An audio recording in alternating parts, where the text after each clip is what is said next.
If you are there is a flesh of in your body. Yes. If it is sound, the whole body is sound. हाँ. If it is corrupted, the whole body is corrupted, and that is your heart. Yes. If you keep your whole body as a sound perfect, you have to keep your heart very sound, neat and clean also. नमस्कार दर्शकों, heart attack, cardiac arrest जैसी बीमारी अब बढ़ गई है इस दुनिया में, और लोग जो फिट रहते हैं, हेल्दी रहते हैं, जिम जाते हैं, उसे भी ये बीमारियों का सामना करना पड़ता है. तो आपको नहीं लगता कहीं इस पे हमें सोचने की ज़रूरत है या रुक के इसके बारे में डिस्कस करने की ज़रूरत है? इसके लिए खास करके ये पॉडकास्ट में हमने ये टॉपिक पे चर्चा ली है हमारे कार्डियोलॉजिस्ट के साथ, जिसका नाम है डॉक्टर खालिद अहमद, जिन्होंने MBBS, MD और DM कार्डियोलॉजी में किया हो गया है. और इनके बारे में हमको ज़्यादा जानकारी चाहिए तो डिस्क्रिप्शन में सारी डिटेल्स मिल जाएगी. लेकिन सबसे इम्पोर्टेंट बात हमें करनी है इस टॉपिक पे, हमारे दिल के मामले में, हार्ट रिलेटेड इश्यूज. तो let's welcome him on our podcast show Chai Pe Charcha, और podcast show by Khushboo Shaikh, season 4. Doctor Khalid Ahmed, आपका स्वागत है हमारे शो पे. सो डॉक्टर, आपकी जो कार्डियोलॉजिस्ट जर्नी है, कहाँ से शुरुआत की, और अभी आप JJ हॉस्पिटल मुंबई में एज एन कार्डियोलॉजिस्ट हो, तो आपने शुरुआत कहाँ से की और आप यहाँ कैसे पहुँचे? First of all thank you for invitation for me है. Actually it is long journey. हाँ. जब स्टार्ट किए थे तो थोड़ा उसको MBBS में जब एंट्री ली थी, हाँ. एडमिशन लिया था, जब भी सोचा नहीं था कि कार्डियोलॉजिस्ट बनेंगे. और कुछ उसको ऐसा ड्यूरिंग दैट जर्नी कुछ फैमिलियल भी उसमें एस्पेक्ट था. जैसे मेरे डैडी की भी है तो हार्ट अटैक से डेथ हुई थी. हाँ, तो उसी वक्त जब मैं MBBS कर रहा था एक्चुअली, हाँ. तो उस वक्त ही डिसाइड किया था कि अपने को हार्ट से रिलेटेड ही ओरिएंटेशन हो गया था कि हार्ट और से, अभी भी बहुत कंसर्न हो गए हैं लोग हार्ट से रिलेटेड डिजीज हार्ट के का बारे जो है ऐसी सडन किसी की डेथ नहीं होना हाँ. चाहिए हार्ट से डिसीज से. और हाँ. प्रिवेंशन के लिए अपन क्या कर सकते हैं एज अ डॉक्टर हाँ. बन के. हाँ. फिर करते मेरा इंटरेस्ट तो मेडिसिन में था ही. फिर मेडिसिन कंप्लीशन के बाद फिर कार्डियोलॉजिस्ट बनने का डिसीजन लिया. फिर वो चलते रहा. फिर तो अभी लोगों का जो हार्ट है साउंड रखने के लिए और हेल्दी लोगों को रखने के लिए जो कुछ कोशिशें चालू रहेगी. और दूसरी चीज़ इसमें कैसा है, योर बॉडी जो है, we imagine we call it as the Arabic sayings prophet Muhammad सल्लल्लाहु अलैहि वसल्लम, फसलल जसद कुल्लू फसद जसद कुल्लू अला वहियल कल्ब. If you are there is a flesh of in your body. Yes. If it is sound, the whole body is sound. हाँ. If it is corrupted, the whole body is corrupted, and that is your heart. Yes. If you keep your whole body as a sound perfect, you have to keep your heart very sound, neat and clean also. Sir, cardiologist बहुत सारे terms हैं जो मुझे कम समझ में आते हैं, तो आप उसके बारे में बताएंगे. जैसे रहता है PTCA, ICD, CRT, ये टर्म्स जो यूज होता है कार्डियोलॉजिस्ट में, तो कैसे होता है? कभी किसी इंसान को ये सारे टर्म्स पता होने चाहिए, ऐसा कहीं ना हो कि आपको ज़रूरत पड़े या आपके आसपास के लोगों को ज़रूरत पड़े, तो आपको ये टर्म्स उन्हें पता होने जरूरी होते हैं. एक्चुअली वो टर्म्स जो है लेमैन्स के लिए थोड़ी डिफिकल्टी है. The best cardiology is the one who simplifies those complex procedure and complex terms बता देते हैं, लेकिन जो अननोन पर्सन है, who are not in this field, उसको बहुत हेवी हो जाता है. सो क्या है वो थोड़ा सिंप्लीफाई कर सकते हैं. जैसे अभी आपने बताया PTCA, it is nothing but angioplasty. There are two procedure, one is angiography, one is angioplasty. Angiography is just diagnostic test where we inject the dye into the blood vessels and check the blockage in the heart vessels. Okay. And then angioplasty is the treatment. If there is blockage, then we have to remove it, or we have to treat that blockage with the stent or balloons. Okay. That is angioplasty. हाँ. Plasty means repair. ये ऐसे refined तरीके से बताते हैं तो easy way हो जाता है. It can be simplified for layman. Yes. And ICD is actually a device. We call it implantable cardiovascular defibrillator. The patient जिसकी हार्ट रेट सडनली ज्यादा होती है, जिसको हम वेंट्रिकुलर टैकीकार्डिया कहते हैं, और जो सडन कार्डियक डेथ का रिस्क है, ऐसे पेशेंट के लिए कार्डियक डेथ होती है, उसका क्या मतलब क्या चीजें इंपॉर्टेंट होती है किसी को? सडन कार्डियक डेथ का तो most common cause coronary artery disease ही है, कैट जिसे कहते हैं हम. अभी और जेनेटिक्स डिसीज भी है, कार्डियोमायोपैथी है and all that. Sudden cardiac death अभी जो इंक्रीज हुआ है ट्रेंड्स, मोस्टली तो मायोकार्डियल इन्फार्क्शन की वजह से ही है। और उसके अंदर है तो यंग जनरेशन ज्यादा इन्वॉल्व हो रही है। राइट, हाँ, being EMI fit also it is involved. जैसा आप न्यूज काफी सुनते हैं, जैसे एथलीट्स जो है और जिम्स वर्कर सडनली कोलैप्स होकर डेथ हो रही है, तो it is due to the increase trend of myocardial infarction in young populations after Covid also. अच्छा। और उसके सारे बहुत सारे रिस्क फैक्टर है उसके लिए। हाँ। जैसे तो सेडेंटरी लाइफस्टाइल्स है, अनबैलेंस डाइट है, डायबिटीज, हाइपरटेंशन का ट्रेंड अभी बढ़ चुका है, ओबेसिटी है, ऑब्स्ट्रक्टिव स्लीप अपनिया और डिस्लिपिडीमिया, हाइपरकोलेस्टेरोलेमिया, all these factors contributes to the young EMI. EMI actually it was supposed to be it is after 50-60 years, but now it is around young 30. generation, Yes, in young generation. And this EMI in a young generation is actually a concern because it cripples your young populations. India के अंदर जो है अभी majority young population है। Yes, we have young populations. China और India का population ज्यादा है, लेकिन India is having the youngest and that is our capitals. Yes. And we should keep them healthy and fit. Yes. They are crippled with heart disease like myocardial infarction. तो उनसे उनका function कम होगा, capacity कम होगी, efficiency कम होगी, और they become burden on their families. और ये financial issue भी है इसमें, और social and actually it become national issue. Because इतना पॉपुलेशन अगर तुम्हारा मॉर्बिड है तो उससे एफिशिएंसी कम होती है आपकी कंट्री की, आपकी नेशंस की। ओके, हाँ। इससे फिट पॉपुलेशन चाहिए, हेल्दी। इसके लिए अवेयरनेस जरूरी है। Test that one should do you know at an age of 35 to 40 to stay away from this. मतलब ये कैसे है, अनप्रेडिक्टेबल है, कभी भी कहीं भी हो जाता है। तो आप कौन से टेस्ट सजेस्ट करेंगे कि ये को करने चाहिए? तो अनप्रेडिक्टेबल तो है ही, मगर उसके वास्ते कुछ है तो रिस्क फैक्टर्स होते हैं जो कि which can detects, identify and predicts. और उसके कुछ सारे स्कोर्स भी होते हैं। उसको हम ACVD स्कोर्स कहते हैं, जिसके अंदर high likelihood, low likelihood of CAD है और मोर्टेलिटी हम प्रिडिक्ट कर सकते हैं। उसके वास्ते आपको कार्डियोलॉजिस्ट से विजिट करना होगा, आपके जो सारे डिटेल्स है हेल्थ के वो सब चेकअप करके, और इवन सब विदाउट टेस्ट भी अपन प्रिडिक्ट कर सकते हैं। जैसे आपका बीपी बढ़ा हुआ है तो इस फैक्टर, हाइपरटेंशन है, आपका ओबेसिटी है, BMI करके, तो रिस्क फैक्टर भी कैलकुलेट करके उसके हिसाब से अपन प्रिवेंटिव कार्डियोलॉजी कहते हैं इंटेंसिटी, जैसा आप BMI बोल रहे हो, बॉडी मास इंडेक्स, उससे हम कैलकुलेट कर सकते हैं। यस, और उसके हिसाब से अपन ट्रीटमेंट मॉडिफाई कर सकते हैं। ट्रीटमेंट से बेस्ट ऑप्शन है lifestyle modifications and dietary approach जो है वो चेंज कर सकते हैं, और उसके हिसाब से आपका जो रिस्क फैक्टर्स है वो रिड्यूस कर सकते हैं। रिस्क फैक्टर ही नहीं रहा तो डिसीज नहीं होगा, डिसीज नहीं रहा तो मॉर्बिडिटी और मॉर्टेलिटी नहीं होगी। तो प्रिवेंटिव लेवल पे काम करने की जरूरत है।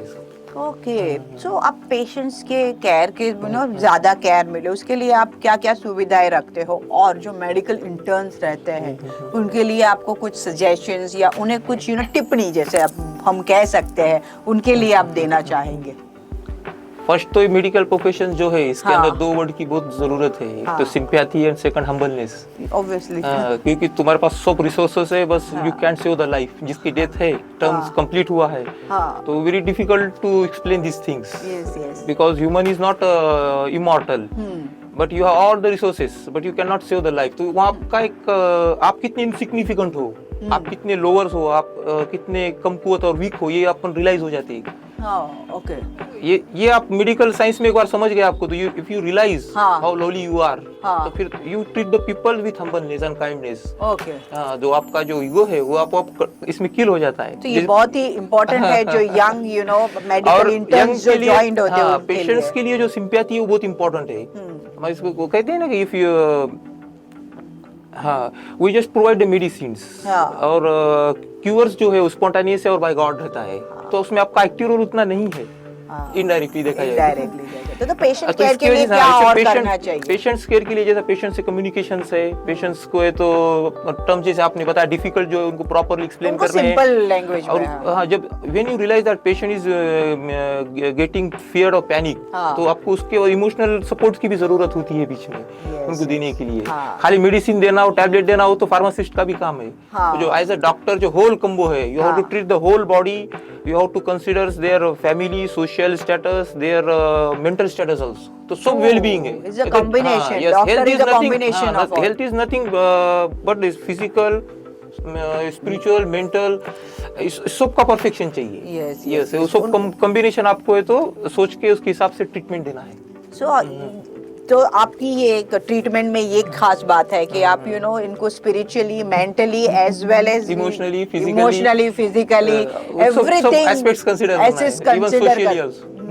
तो very important, like it's a complete package. Yes, और yes. डॉक्टर को ये चीजें बहुत ध्यान रखनी पड़ती है। सो ये आप जैसे कार्डियोलॉजिस्ट, एज एन कार्डियोलॉजिस्ट की बात करें तो आपकी प्रोफेशंस में नई नई इन्वेंशंस आती है, नई Yes. नई चीजें आती है। सो हाउ यू फील लाइक कि आप उसको कैसे डील करते हो, क्या कितनी दिक्कतें आती है, तो इसका सॉल्यूशंस कैसे होता है, और क्या क्या नई इन्वेंशन आई है हमारे Cardiology is a society very में? revolutionary branch. Yes, previously we used to implant the only balloon angioplasty. हाँ Then we shifted to bare metal stent, then drug coated or drug eluting stent. Now we are shifting again to drug coated balloons. So it is very evolutionary. हाँ।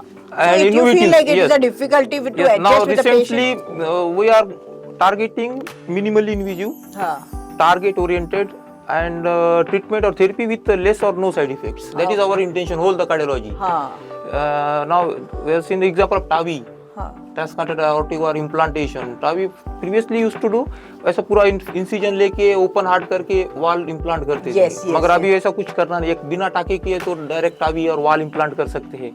मतलब technology has been so technology advance. Advance हो चुका है। और एंजियोप्लास्टीज भी, जो पहले difficult angioplasty हमारे इसमें एक CTO कहते हैं, क्रॉनिक टोटल ऑक्लूजन, जिसके अंदर है तो 100% हार्ट का आर्टरी जो है आपका ब्लॉकेज है, और वो 2-3 महीने से ज्यादा ब्लॉकेज है और टफ हो चुका है। हाँ। तो ओपन करना काफी डिफिकल्ट रहता था, तो पेशेंट पहले CBG बाईपास के लिए जाते थे ओपन हार्ट के लिए। हाँ। मगर अभी कैसा है, उसके अंदर बहुत सारे एडवांस टेक्नोलॉजी हो गई, जैसे हम इमेजिंग से OCT, आईवस और नीर्स एआई का क्या महत्व यूज करके, और वो जो क्रॉनिक टोटल ऑक्लूजन है वो इजीली ओपन कर सकते हैं। जैसे HDR अभी एक एडवांस टेक्नोलॉजी है इसके अंदर, हाइड्रोडायनामिक डिसेक्शन और कॉन्ट्रास्ट रिकैनालाइजेशन करके, जिसके अंदर आपको पेशेंट को बाईपास के लिए भेजने की जरूरत नहीं है। ओके इजीली अपने तो उसको डील कर सकते हैं, टैकल कर सकते हैं। जैसे आपने बताया एआई का जो ज्यादा यूज हमारा है, तो इको में ये आईवस इमेजिंग्स में इंटीग्रेशंस है उसके अंदर। तो इमेजिंग्स जो है, मेजरमेंट्स, ये सब इजीली हो जाते हैं, आपको मैनुअली करने की जरूरत नहीं है। हाँ, so it's like a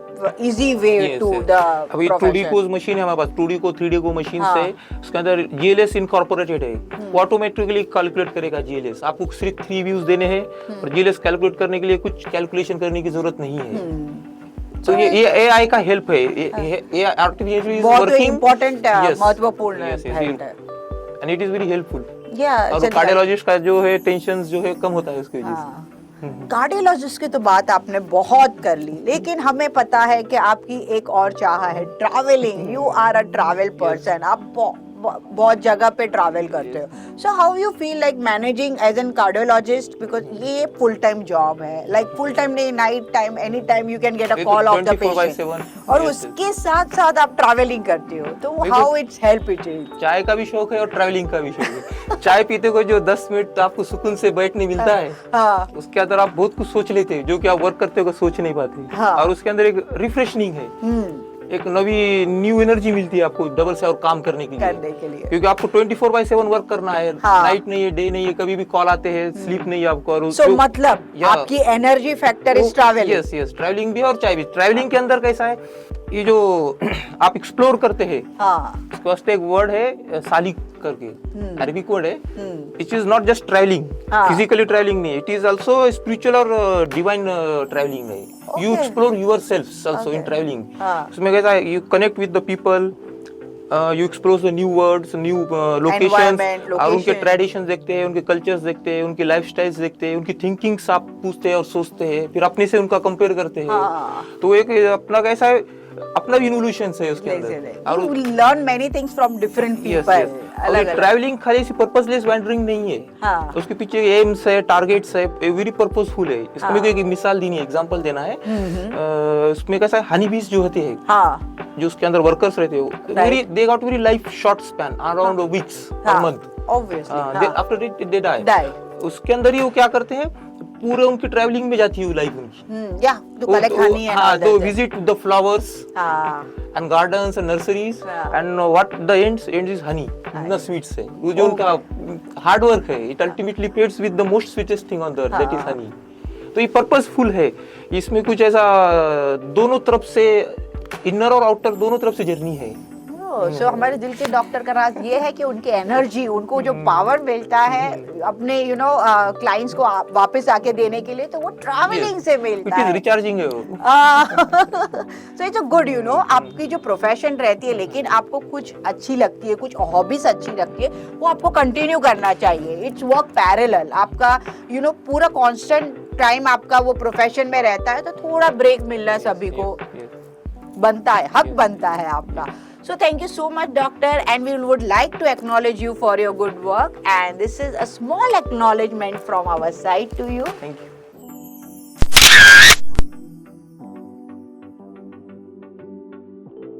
thank you so much, आपने अपना इतना इम्पोर्टेंट टाइम निकाल के हमारे साथ ये एपिसोड के लिए जुड़े। Thank you so much.